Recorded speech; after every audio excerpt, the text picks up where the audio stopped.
So we were here, the recluses. It is not only the Japanese who have this capacity. There are artists and scientists all over the world with strong, clear ikigais. They do what they love until their dying day. The last thing Einstein wrote before closing his eyes forever was a formula that attempted to unite all the forces of the universe in a single theory. When he died, he was still doing what he loved. If he hadn't been a physicist, he said he would have been happy as a musician. When he wasn't focused on physics or mathematics, he enjoyed playing the violin, reaching a state of flow while working on his formulas or playing music. His two ikigais brought him endless pleasure. Many such artists might seem misanthropic or reclusive, but what they are really doing is protecting the time that brings them happiness, sometimes at the expense of other aspects of their lives. They are outliners who apply the principle of flow to their lives to an extreme. Another example of this kind of artist is the novelist Haruki Murakami. He sees only a close circle of friends and appears in public in Japan only once every few years. Artists know how important it is to protect their space, control their environment, and be free of distractions if they want to flow with their ikigai. Now, why is that? I mean, it says Einstein really was writing his own formula when he left. So when he left this school of earth, he was doing something which he loved. And his other ikigai love was, playing music or playing the violin.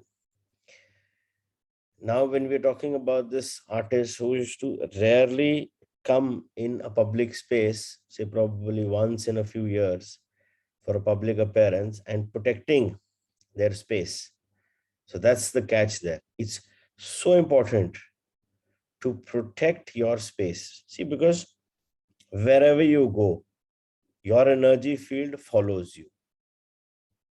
और जहां पे भी आप जा रहे हो, कहीं ना कहीं आपकी एनर्जी वहां जा रही है आपके साथ. And in a lot of cases, you generally do not bring back the entire energy with which you went. So it's like you go with 100% energy or 90% energy, and by the time you come back, you leave 10%, 20% of your energies wherever you have been. Unless or until you are energy conscious and you follow your energy hygiene and have this routine of pulling back all your energies and consciousness before you go off to sleep, that energy is going to stay there. So it's very important wherever you go. I'm not saying make a public appearance after say once or after 2 3 years, no, but wherever you are going, make sure that, and in the end, in the night before sleeping, just pull back all your energies and consciousness back to yourself. Because nahi to, yeah, you need to have that charger wherein whatever is the lost energy you can regain from your higher self or from the universe. If not, then at least pull back what is yours.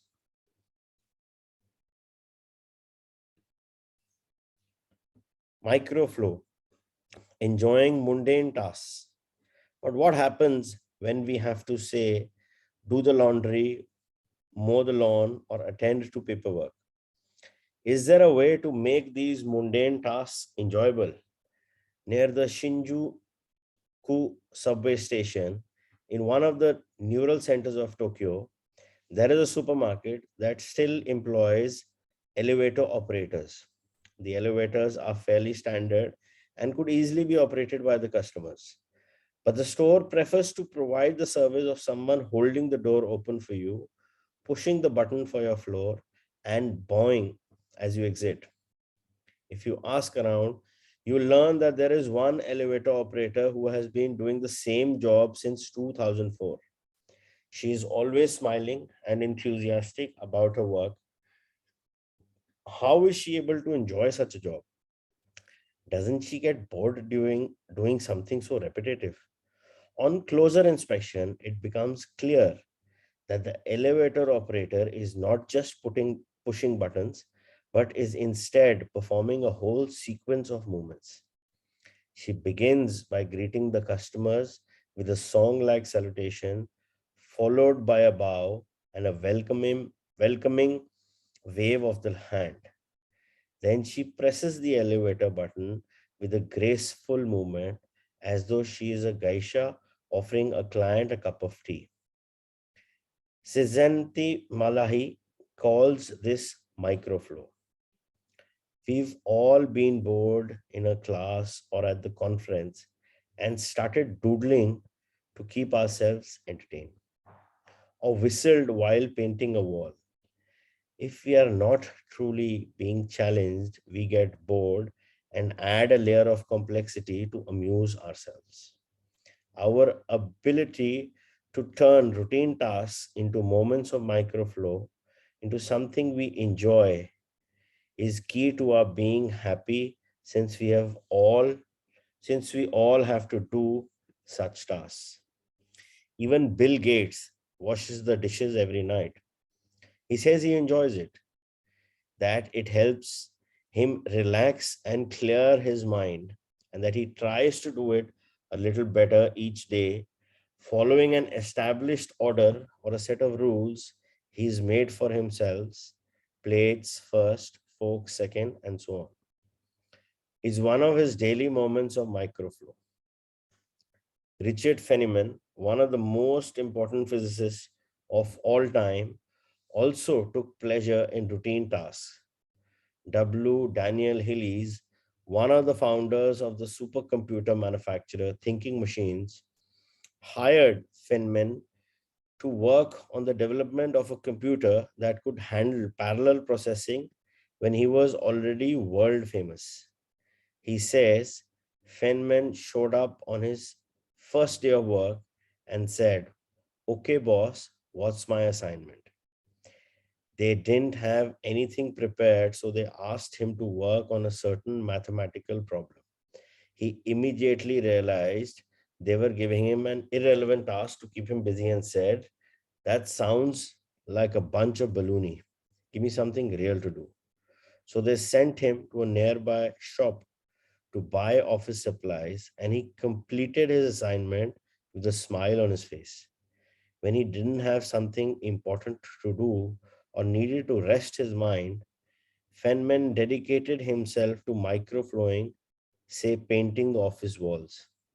Weeks later, after visiting the Thinking Machines offices, a group of investors declared, "You have a Nobel laureate in there painting walls and soldering circuits." It's in our lives, there are so many tasks that we do, and a lot of times those tasks go unnoticed. और हम भी बड़े हाँ चल करना है तो कर लेते हैं. But if you talk about a microflow or I would say a routine task which you have to do, if you can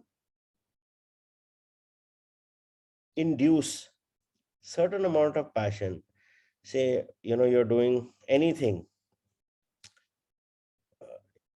It could be a housework, it could be driving your kids to the school, anything which you are doing, and somehow it's a routine task, mundane task, and you are also thinking, "हाँ यार ये करना तो है." But yeah, if you can enjoy purposefully, fake it till you make it in the start, you'll start enjoying each and everything in your life,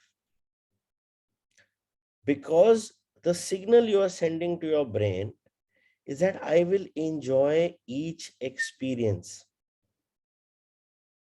As an individual, as a human being, I have declared that I will enjoy each and every experience. It does not matter whether that experience is small.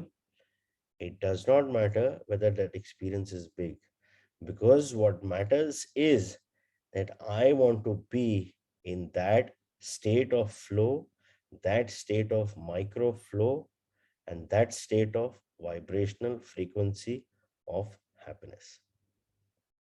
So, that is a very simple way of being in that vibrational frequency throughout the day. I remember, अभी तो खैर schools नहीं है, बीच में schools शुरू हुए थे for some time in Ludhiana. So I used to drive Sanvi and Mishan to school.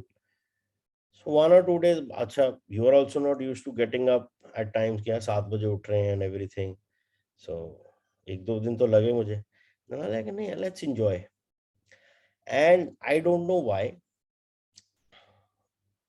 Convent school Ludhiana में है, तो देयर मेन गेट में ना वहां पे कोई कंस्ट्रक्शन हो रही है, so they have just one small gate on the other side and it is always jam packed. मतलब if you don't reach there on time, मतलब you are in a line, it will take you 10 to 15 minutes to reach to the school gate.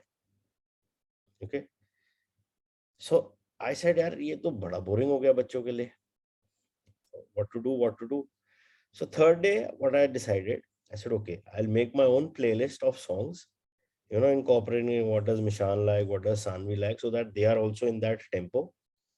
And as we used to hit that turn, jahan jam dikha tha na, my till date, my dialogue was, Sanvi, take out the bread, Mishan, take out the plate and the knife.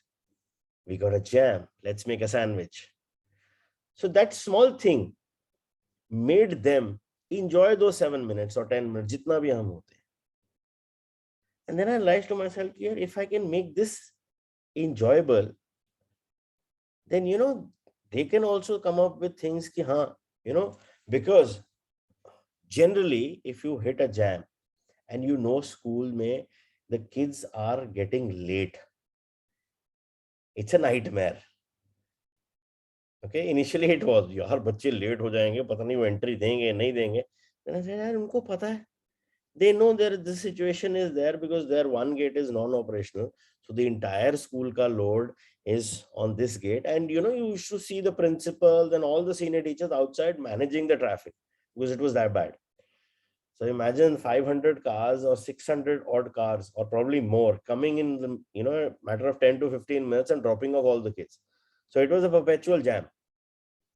But 3 दिन 4 दिन बाद, I made sure that my kids treat it as the pleasure. So एक दिन मैं भूल गया, तो Sanvi, Papa, you have the bread today because we have a jam.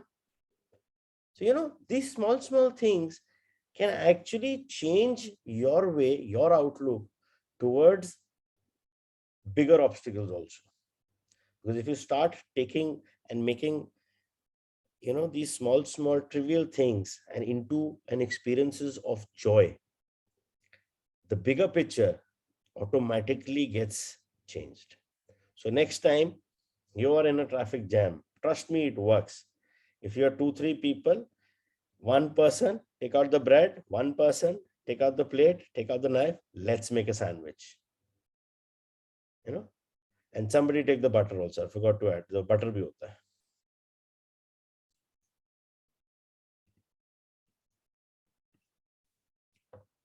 Instant vacations, getting there through meditation. Training the mind can get us to a place of flow more quickly. Meditation is one way to exercise our mental muscles. There are many types of meditations, but they all have the same objective: calming the mind, observing our thoughts and emotions, and centering our focus on a single object. The basic practice involves sitting with a straight back and focusing on your breath. Anyone can do it, and you feel a difference after just one session. By fixing your attention on the air moving in and out of your nose, you can slow the torrent of thoughts and clear your mental horizons. The Archer's Secret. The winner of the 1988 Olympic gold medal for archery was a 17-year-old woman from South Korea. When asked how she prepared, she replied that the most important part of her training was meditating for 2 hours each day. If we want to get better at reaching a state of flow, meditation is an excellent antidote to our smartphones and their notifications constantly clamoring for our attention. One of the most common mistakes among people starting to meditate is worrying about doing it right, achieving absolute mental silence, or reaching nirvana. The most important thing is to focus on the journey. Since the mind is a constant swirl of thoughts, ideas, and emotions, slow down the centrifuge even for just a few seconds can help you feel more rested and leave us with a sense of clarity. In fact, one of the things we learn in the practice of meditation is not to worry about anything that flits across your mental screen. The idea of killing our boss might flash into our mind, but we simply label it as a thought and let it pass like a cloud without judging or rejecting it. It is only a thought, one of the 60,000 thoughts we have every day, according to some experts. Meditation generates alpha and theta brain waves. For those experienced in meditation, these waves appear right away, while it might take a half hour for a beginner to experience them. These relaxing brain waves are the ones that are activated right before we fall asleep, as we lie in the sun, or right after taking a hot bath. We all carry a spa with us everywhere we go. It's just a matter of knowing how to get in, something anyone can do with a bit of practice. So there is no doubt actually, like, using meditation in order to, calm your mind or get into a state of no mind. So hota kya hai, as it was being explained in the last paragraph. So we are generally in a state of beta, where we are so hyper, so analyzing, all the time on the move and everything. So brain bada stress le raha hota hai. But once we start just normal breathing, and by normal breathing, I mean equal breathing. So equal breathing is, if you count 4 in, you count 4 out there. That's normal breathing. Even if you do normal breathing 15 times, you will shift your state of brainwave from beta to alpha immediately. And getting from alpha to theta, the state of, say, hypnosis or healing. And yes, getting it further down to delta so that you're able to sleep well. So just by normal breathing also, these brain waves can be altered. So it's just a conscious effort. Yes, if you can get used to doing simple meditations, not necessary that you do guided meditations, it is just calming the mind, stilling the mind. So अच्छा कोई भी एक meditation music लगा के अगर आप बैठ भी सकते हो ना, 5 minutes, 10 minutes initially, whatever is comfortable. You don't need always a guided meditation. We have been doing a lot of guided meditations, but yes, guided meditations in the initial phase is easy to make your interest. But if you want to get the real value of meditation, that is non-guided, with just sounds in the background, some nice music, जो meditative music होते हैं, and just observe the thoughts and let it pass by. Observe the thoughts, let it pass by. Observe the thoughts and let it pass by. That is where you will be able to actually get into a state to still your mind.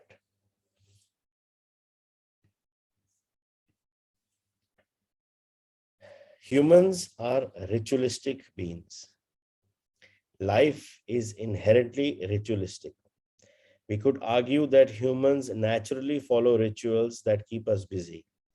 In some modern cultures, we have been forced out of our ritualistic lives to pursue goal after goal in order to be seen as successful.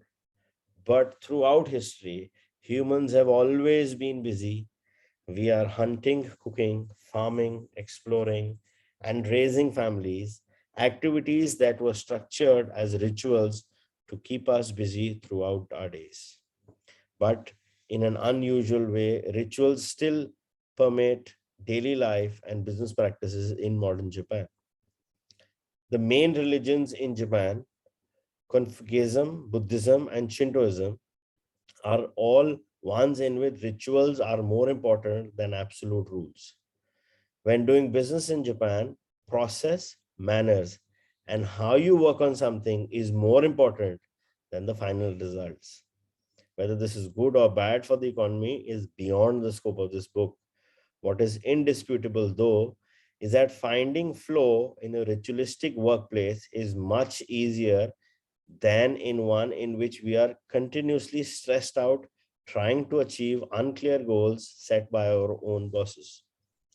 Rituals give us clear rules and objectives which help us enter a state of flow. When we have only a big goal in front of us, we might feel lost or overwhelmed by it. Rituals help us by giving us the process, the sub steps on the path to achieving a goal. When confronted with a big goal, try to break it down into parts and then attack each part one by one. Focus on enjoying your daily rituals, using them as tools to enter a state of flow. Don't worry about the outcome, it will come naturally. Happiness is in the doing, not in the result. As a rule of thumb, remind yourself rituals over goals. The happiest people are not the ones who achieve the most, they are the ones who spend more time than others in a state of flow. It's very common in all these Japanese practices. For them, they are of the firm believer if you follow the process and if there is consistency in the process, the results will come. Similar to what Gita we say, karam kar, phal ki ichha na kar. So do your task, you will get the result. And when you're doing that task, you're actually enjoying that flow, you're enjoying being in that particular area, enjoying whatever you're doing. So it's quite similar to Bhagavad Gita saying, karam kar, phal ki ichha na kar.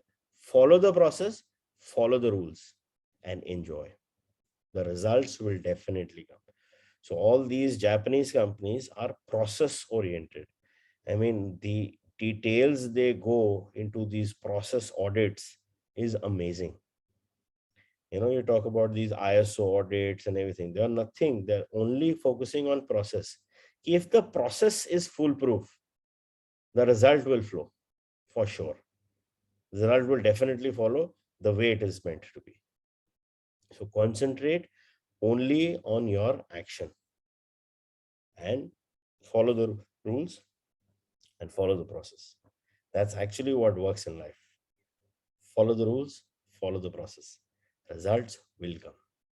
But rules पढ़ लिए, process पढ़ लिया, but किया कुछ नहीं होगा. So ultimately, you need to get to know what the rules are. You need to get to know what the process is, and then actually do that in order to get those results. Using flow to find your ikigai. After reading this chapter, you should have a better idea of which activities in your life make you enter flow. Write all of them on a piece of paper and then ask yourself these questions. What do the activities that drive you to flow have in common? Why do those activities drive you to flow? For example, are all the activities you most like doing ones that you practice alone or with other people? Do you flow more when doing things that require you to move your body or just to think? In the answers to these questions, you might find the underlying ikigai that drives your life. If you don't, then keep searching by going deeper into what you like, by spending more of your time in the activities that make you flow. Also, try new things that are not on the list of what makes you flow, but that are all similar and that you are curious about. For example, if photography is something that drives you into flow, you could also try painting. You might even like it more. Or if you love snowboarding, then have never tried surfing. Flow is mysterious, it is like a muscle. The more you train it, the more you will flow, and the closer you will be to your ikigai.